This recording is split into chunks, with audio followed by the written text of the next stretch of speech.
Absolutely. I think as a native Nevadan, we're aware of the value of water.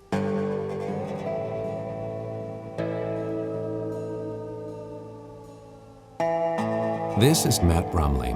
Understanding water scarcity? That's his second nature. He's one of the key players tracking water usage in Nevada and the western United States from space. Everything from public service commercials telling you to turn off your faucet while you're brushing your teeth, to knowing which days you're allowed to water your lawn based off of whether or not you have an odd or an even address. There's years where the water in the river is very, very low, and then there's years where it's really plentiful. And so we're really tied into that variability from year to year.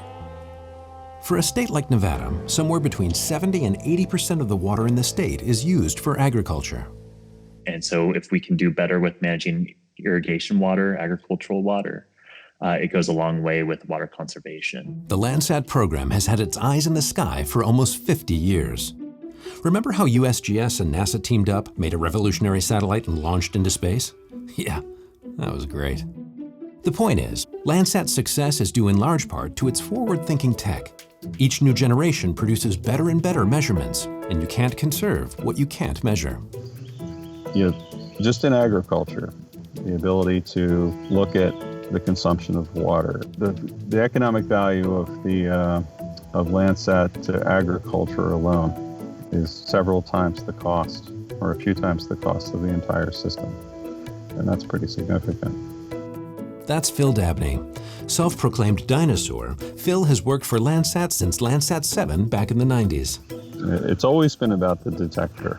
I actually had a bumper sticker that people teased me that only the nerds at NASA would understand, and that was, it's the detector, stupid. And that's been our limitation. The detector that Phil is talking about is basically the most important piece of technology on the entire satellite. It's where light gets turned into data. In the early days, the detector was made out of just silicon, the same material you'd find in your smartphone camera today.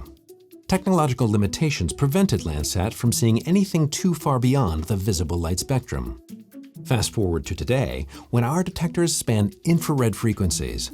Landsat 8's thermal sensor is so sensitive, scientists can calculate Earth's temperatures down to a fraction of a degree. The addition of the thermal was a major addition, and then things came out of that like evapotranspiration. The ability to estimate how much water the plants are taking out of the ground based on how well they can cool themselves by sweating, essentially. And that's been used a lot in agriculture, water management. This detector seems to be a pretty big deal, but what does it do? I'm so glad you asked. There are two instruments aboard Landsat 9, so that means there are different detectors. Let's start with OLI. When you're building hardware for spaceflight, you have to keep it in a clean room to protect it from any dust that might block light, and OLI is all about light. Once in orbit, OLI collects sunlight reflected off Earth's surface. The reflected light bounces between a few mirrors to focus the beam on a plane of detectors, all lined up in a row. The light passes through a set of filters to separate out 9 specific wavelength bands in visible and infrared frequencies. Each band provides different pieces of information about the land cover. The second instrument aboard Landsat 9, called TIRS, is a little different. It collects the thermal infrared wavelengths, or temperature signatures, emitted by the Earth itself. But to accurately calculate the temperature, the detector needs to be much colder than what it is measuring from Earth. So along with the lenses and detectors, TIRS carries a condenser that cools the detectors down to 43 Kelvin. That's minus 382 degrees Fahrenheit. To put it all together, let's go to an engineer. The spacecraft is not just a piece of structure that holds this instrument. The spacecraft responsibility is provide the juice or information or power that the instrument needs in order to function. Melody's right. The detector may be the most important part of the spacecraft, but it's far from being the only tech on board. As the TIRS 2 deputy project manager and systems engineer by trade, she understands firsthand what kinds of life support systems are required to keep these two instruments operational. Picture this.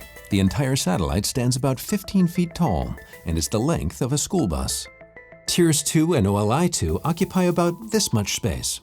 The rest is occupied by other critical systems that power the satellite, cool the instruments down, package the data, send it back to Earth, along with many other duties.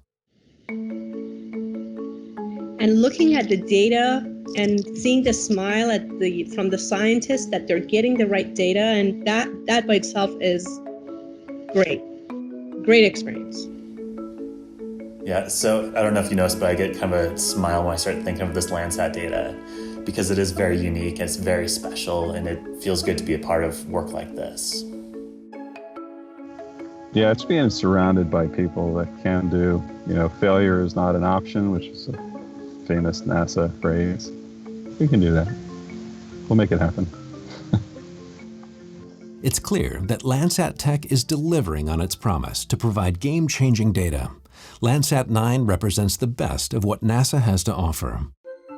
But what happens when your satellite works so well that keeping up with all the information it's sending back to Earth becomes its own monumental challenge? You're seeing before your eyes, how the environment, how forests change, how agriculture changes, urban expansion, the whole thing, and how the planet has changed over 50 years. So to me, it's that historical perspective that I find really fascinating.